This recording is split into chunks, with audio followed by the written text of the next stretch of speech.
News bell network మీడియాకు స్వాగతం. శ్రీకాకుళం జిల్లా పాతపట్నం నియోజకవర్గ కేంద్రంలోని సెయింట్ ఆన్స్ కాన్వెంట్ స్కూల్ 50వ వసంతాలు పూర్తి చేసుకున్న సందర్భంగా స్కూల్ యాజమాన్యం నిర్వహించిన స్వర్ణోత్సవ కార్యక్రమానికి ముఖ్యంతిథిగా పాల్గొన్న పాతపట్నం నియోజకవర్గం శాసనసభ్యులు మామిడి గోవిందరావు.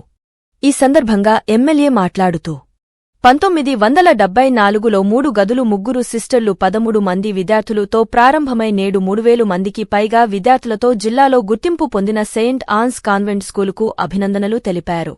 అలాగే ఈ పాఠశాలలో విద్యను అభ్యసించిన విద్యార్థులు డాక్టర్లు, ఇంజనీర్లు, లాయర్లు, పొలిటీషియన్లు కేంద్ర రాష్ట్ర ఉద్యోగాల్లో ఉన్నత స్థానంలో ఉన్నందుకు మరోసారి స్కూల్ యాజమాన్యానికి శుభాకాంక్షలు తెలియజేస్తూ ఏ అవసరం వచ్చినా నా తరఫున పూర్తి సహకారం ఉంటుందని ఎమ్మెల్యే భరోసా ఇచ్చారు.